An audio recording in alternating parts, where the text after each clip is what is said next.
¿Sabes qué, hermano? Estoy seguro que Lucy del Fenil está basada en la mona culiada del quinto elemento. Tiene ese mismo comportamiento tipo cabra chica en regresión que solo puede comunicarse con monosílabos o frases simples, es flaquita, blanca, medio pelirroja, tiene un aire ligeramente sexualizado que acentúa andándose bien pelota, tapándose escuetamente con vendas, es creada en un laboratorio como la encarnación de una raza humanoide genéticamente superior a un homo sapiens normal, escapa de los científicos que la retienen cautiva dejándola cagada a su paso y es eventualmente encontrada por un grupo de personas normales que la cuidan en su casa casi como si fuese una mascota. Bueno, te aseguro que si buscamos alguna entrevista del creador Lino Kamoto vamos a pillar. Chucha, al parecer no ha hecho ni una otra wea relevante este culiado. Y bueno, de hecho, la única entrevista culia que hay sobre este culiado en internet está en italiano. ¿Por qué en italiano, weón? Qué chucha. Así que lamentablemente para mi hipótesis sacada del hoyo, en ninguna parte menciona el quinto elemento como fuente de inspiración, aclarando que lo llevó a crear la historia fue pensar en los eslabones perdidos del género homo y cómo estos pudieron en algún momento llegar a pelearse y matarse entre ellos. No obstante, lo realmente importante no es si Lilo o no fue la inspiración de Lucy. El interés que suscitan ambos personajes no recae tanto en su similitud, sino en la etiqueta que pudiera utilizarse para asignarlos. Yandere. Porque ambas podrían considerarse yanderes, ¿o no? ¿Es Lilo más bien una fan fatal? ¿O una yankire? ¿Significan estos tres conceptos lo mismo? ¿Y por qué parece ser que existen muchas más chicas que chicos yandere? Si bien esta entrada en específico puede ser bastante acertada, el tema con utilizar diccionarios para definir conceptos es que ello implica básicamente apelar a una falacia de autoridad, asumiendo que algo es algo únicamente porque una entidad de prestigio lo dice así. Esto en lexicología se conoce como enfoque prescriptivo, y es la razón por la cual la mayoría de la gente se basa por la costura de los cocos en las nuevas entradas que se saca a la RAE cada cierto tiempo, porque todos sabemos que en el día a día vale mucho más el significado con el que la gente asocia una palabra que su etimología o definición original. Independiente de ello, la razón por la que se hace importante diferenciar una etiqueta de otra es porque estas aluden esencialmente a distintos arquetipos. Por una parte, la femme fatale es una designación que ha venido existiendo y siendo atribuida a distintos personajes ya desde a finales del siglo XIX. Y si bien múltiples fuentes citan distintos años como el momento en que se utiliza por primera vez la etiqueta de femme fatale de forma conocida, el gran problema con todas estas fechas es que ningún conchetumar es capaz de ponerme de dónde sacaron la wea. Por ejemplo, hay una página de la Oxford que te dice, chucha, no sé, hermano, inicio del siglo XIX, pero no te dice nada más, no, inicio del siglo XIX, bien penca tu fecha, pues, y de repente vos buscás y en otra dice, no, la weá salió en 1879 por primera vez mencionada. Y ya, pero igual, ¿y dónde, pues, weón? En un diccionario, weón, muéstrame, y no te la muestran, pues. De manera que decido quedarme con la novela La Vía Paris de Jules Claretie, escrita en 1896 como primera fuente oficial y escrutable en la que vemos por primera vez la etiqueta de femme fatale, concretamente en el capítulo 22 de su obra, en el cual relata que Monsieur Pierre Bdel, a pesar de haber pasado ya la edad de los amores apasionados y estar rondando los 50, tenía el deseo de ser amado por la baronesa de Saint-Amand, de quien se dice delgada bailarina, había sido no obstante en su momento una mujer a la moda. Antes de dedicarse a la delegación de comités femeninos junto a sus contendores políticos, había llevado una vida fácil. Los biógrafos del mañana, aquellos cuyas instantáneas nos harán retratos en cursiva de un crimen, un sabotaje, un accidente puesto a la moda, incluso habrán concedido a la vieja mujer un apodo bastante dramático. Ella fue, dirán, una femme fatale. Me gustaría saber bien exactamente lo que es una femme fatale. Entiéndanlo, la expresión se comprende bien y sin gran esfuerzo. Una femme fatale es una mujer que trae desgracia. La mujer fatal, que pasa a través de la vida pálida y enigmática, o incluso rosa y sonriente, se hace una alfombra con sus víctimas y marcha alegremente sobre sus cadáveres como el gran turco sobre la espalda de sus súbditos. Esta mujer terrible, a los ojos del búho y a los labios del ghoul, existe sobre todo en la imaginación de los hombres y en los terrenos de los débiles. Sin embargo, cabe resaltar que esto es solo el primer uso conocido de la locución, porque el arquetipo ya había ido ganando popularidad desde mediados del siglo. Erika Burney en su libro Las hijas de Lilith hace una muy buena investigación sobre el arquetipo, y en general lo caracteriza en base a los siguientes atributos. La femme fatale debe ser una mujer.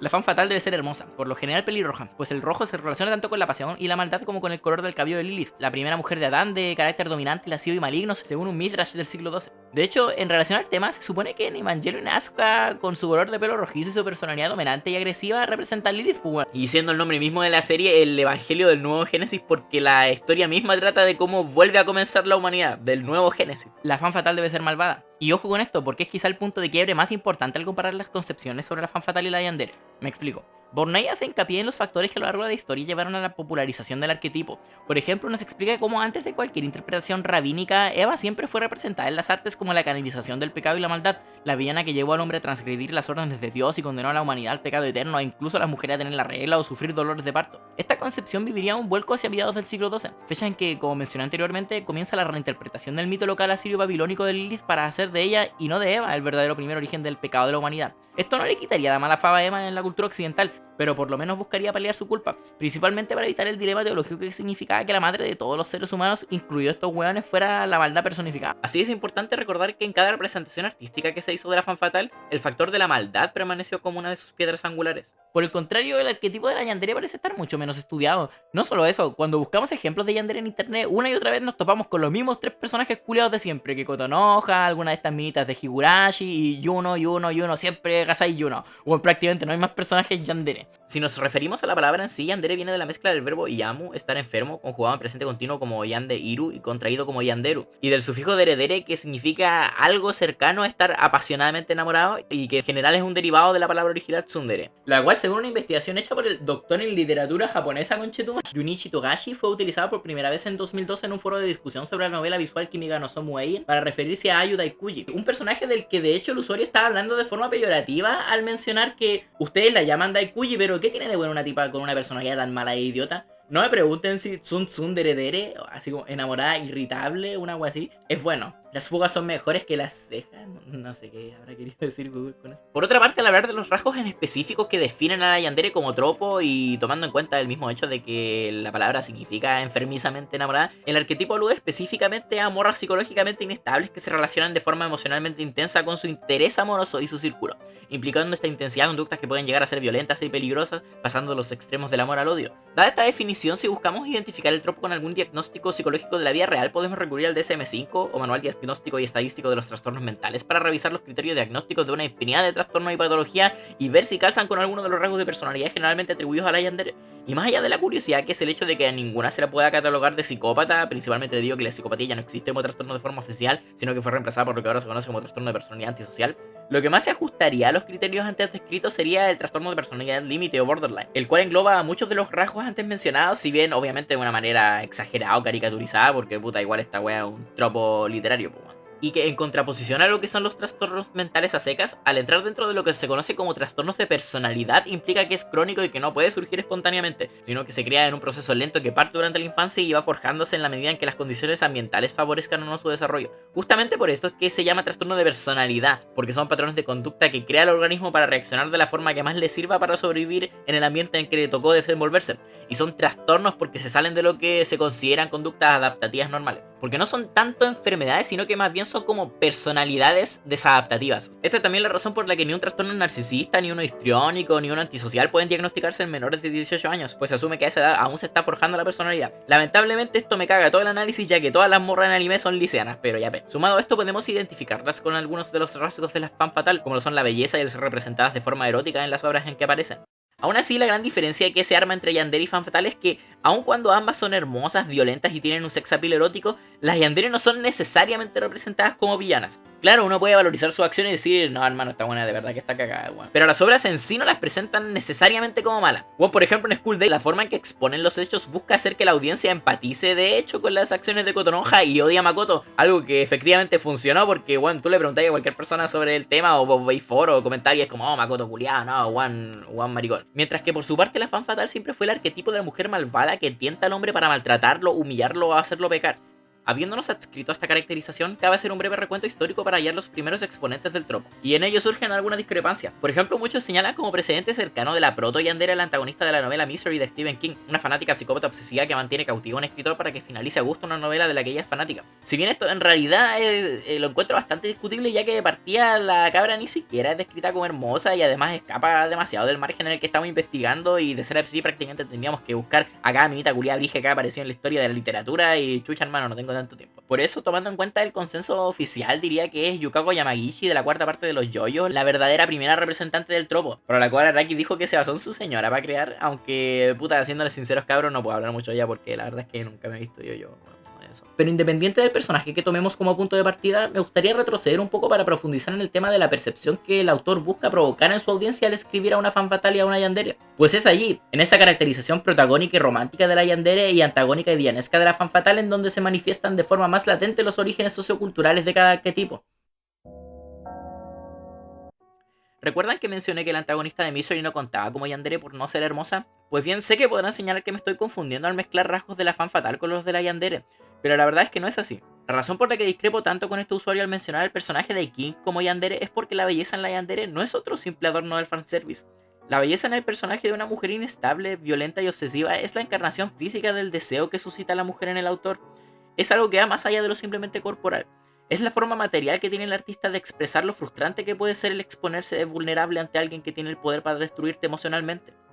En palabras de Edvard Munch, sentí como si hubiesen hilos invisibles conectándonos. Sentí las hebras invisibles de su cabello aún ondeando a mi alrededor. Y, de esa forma, al desaparecer completamente más allá del mar, aún la sentí. Sentí el dolor en donde mi corazón estaba sangrando, pues los hilos no podían ser cortados. Una yandere nunca podría ser fea no porque alguien no pueda enamorarse de una persona poco agraciada, sino porque la belleza es la manera que tiene el escritor de mostrar de forma tangible a su audiencia una emoción que, por la naturaleza misma de las emociones, es imposible hacer experimentar a otro de la forma específica en la que se está sintiendo. En El nombre del viento, la primera parte de la saga de fantasía medieval, la crónica del asesino de reyes, el protagonista Quoth menciona constantemente lo bella, hermosa e inmaculada que era su interés amoroso.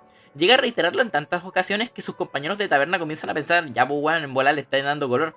Pero para Quoth no era así, pues lógicamente los sentimientos que tenía por ella la hacían verla de esa manera.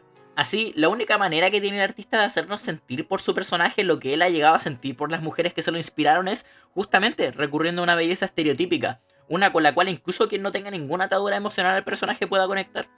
Es una belleza que viene aparejada indivisiblemente de un sentimiento de dominación. Una dominación que surge como el miedo de alguien que se ve enfrentado en un terreno en el cual, por más dinero, poder o prestigio que tenga, no es capaz de competir, pues no puedes obligar a nadie a sentir o apagar deseos y sentimientos en el área de lo afectivo. La femme fatale surge en una época en la que la industrialización cambió la forma en la que se podía emplear la fuerza de trabajo. Desde el momento en que una máquina pasó a hacer con menos esfuerzo lo que antes solo podía hacerse con fuerza animal o humana, se dio el primer paso para que la mujer abandonara los roles tradicionales cortesanos.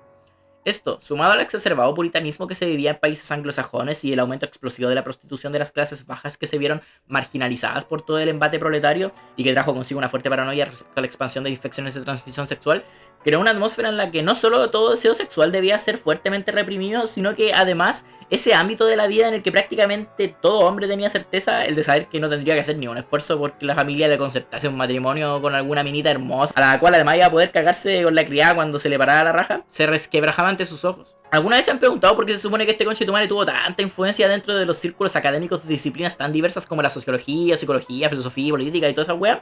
Si constantemente y hasta el día de hoy siguen como ridiculizándolo y burlándose de sus teorías y de su falta de rigor científico y toda esa wea. Esto ocurre porque Freud nació justo en el momento indicado para destacar algo que todos sabían pero que nadie se atrevía a exponer. El hecho de que todos estos hueones picados Z eran todos unos degeneres pasados sífilis que vivían constantemente reprimiendo sus ganas de poner la corneta y saltarse los 524 modelos que había que seguir para chantarse un barba culiao. Freud sabía que toda esa supuesta cortesía dandy era pura fachada, que los guanes rezaban un Padre Nuestro antes de irse a acostar para poder ir a meterse a escondidas al burdel de prostitutas infantiles más cercano. Y si bien obviamente no digo que todos los artistas, toda la gente de esa época fuera malvada e inmoral, lo que sí es cierto es que el decoro social obligaba a todos a reprimir todo ápice de la lascivia que pudieran llegar a sentir. Siguiendo los planteamientos de la teoría psicoanalítica, la preponderancia de la femme fatale, la mujer hermosa y prohibida en las artes, surge como resultado lógico del proceso de sublimación, un concepto freudiano que refiere en palabras sencillas a la liberación de esas ganas reprimidas a través de actividades productivas, como el utilizar un trauma para inspirarte a escribir una novela o acordarte tu ex cuando estás entrenando. Siendo este ambiente de restricción de pasiones y empoderamiento de la ex mujer sumisa lo que favorecería la aparición de la femme fatale en Europa, cabe preguntarse si ocurrió algún proceso parecido en Japón que culminase con el forjamiento de la yandere. Y si bien sería mucho mejor consultar a un experto en literatura o antropología japonesa para averiguarlo, podemos seguir el hilo de algunas pistas. Por ejemplo, en La mente japonesa, comprendiendo la cultura japonesa contemporánea, una monografía editada por Roger Davis y Osamu Ikeno, donde se exponen pinceladas de algunos de los conceptos sociológicos fundamentales de la cultura nipona con los cuales muchos probablemente estén algo familiarizados. Por ejemplo, al hablar sobre belleza en la literatura se nos destaca el concepto de mono no aware, una idea bastante sutil sobre lo que se considera estético en Japón. Por ponerlo en palabras simples, el mono no aware implica encontrar belleza en cosas negativas o que provocan sentimientos de melancolía y tristeza. Mientras en Occidente, a pesar de toda la deconstrucción de las artes de la que se puede hablar hoy en día, en las bellas artes priman los estándares de belleza basados en la lógica y la razón, como lo son las proporciones ideales del hombre del Renacimiento o el detalle geométricamente perfecto de las catedrales góticas. En Japón lo bello desde siempre se relacionó mucho más con lo emotivo, con lo trágico. La explicación más sencilla que se suele dar para que haya surgido esta visión de mundo es que este montón de islas es más inestable que la chucha y la gente debió durante siglos acostumbrarse a la idea de que en cualquier momento llega un tornado culiado de la nada y se chupaba a su abuela y la llevaba hasta la isla Fiji, o un terremoto les botaba la casa y que mataba a todos sus seres queridos. El vivir en un territorio tan propenso a los desastres naturales impregnó a la gente de un sentimiento de fatalidad constante y de tener que aprender a lidiar con ella, incluso ser capaz de hallar algo positivo en la miseria. Así, no sería de extrañar que alguien que forma parte de esta cultura pudiese encontrar atractivo algo que nace de los abusos, de los traumas y que trae consigo desgracia. De hecho, esta idea se ve reforzada por otro tropo recurrente del folclore japonés, como lo es el de la mujer trágica que es recubierta de un halo de tristeza y desgracia, expresado en cuentos como el Ugisu no Sato, por mencionar algunos. Por último, existe otro elemento cultural que considero influyente en el gusto que nace por este tipo de personajes, que se ve constantemente expresado de diferentes maneras en múltiples conceptos que darían como para hablar un video entero, y que nos lleva últimamente a la pregunta central y conclusiva de este video. Porque si tuviera que utilizar una palabra para resumir todo lo que significa el comportamiento social japonés, su utileza sería una bastante acertada. Todas las normas implícitas de tacto social que rigen la conducta japonesa se basan en el arte de ser sutil en todo sentido.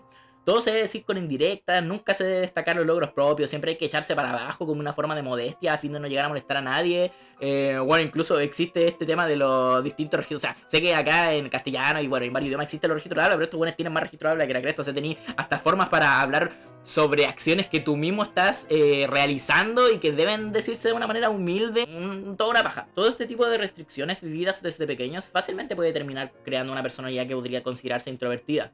No necesariamente por falta de autoestima, sino más bien por el deseo de nunca incomodar, de agachar el moño y ocupar el lugar que te corresponde en el círculo social. Esto seguiría replicando a lo largo del tiempo hasta llegar a la generación actual, que además viene desde hace ya tiempo retrayendo sus lazos sociales a raíz del cambio de los medios de producción y cambios en la vida contemporánea que eso acarrea. Teniendo así toda una generación de morros introvertidos incapaces de relacionarse naturalmente con el género femenino, era solo cuestión de tiempo para que renacieran los viejos tropos finiseculares, ahora renovados con un enfoque más psicológico. Un tropo que además solo funciona en la medida que deconstruya algo. Recordemos que hasta más o menos los años 70 era normal en el país asiático que las mujeres caminaran por la calle detrás de sus esposos y que ciertos patrones de comportamiento como el de la chica muy recatada y servicial, de los cafés maid, muy probablemente siguen enraizados fuertemente en el comportamiento de la mujer japonesa contemporánea que tanto le gusta al otaku guatón promedio. Siendo así la norma el que la mujer siga manteniendo un rol especialmente delicado y sumiso, la única forma en la que podría existir un especial interés literario en ello sería justamente que se rompiera lo tradicionalmente esperado. Por más que algunas personas apelen a la existencia del yandere masculino, la razón por la que la yandere jamás podrá ser un hombre es porque no tiene ninguna gracia de ver a alguien abusando de su poder, al menos no si se busca hacerse de él el personaje con el que hay que empatizar.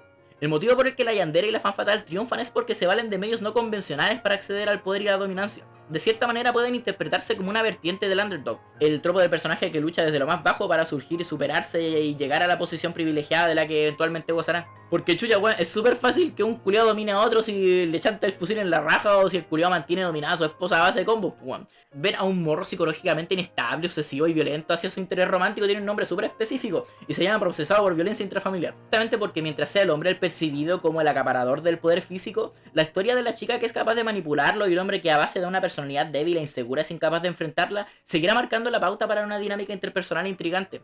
Funcionará como otra forma más de martirio, de autocompasión y de sentirse bien con uno mismo a base de creer que el sufrir por otra persona te confiere de alguna manera algún valor especial o demuestra de forma más fehaciente que se ama a esa persona.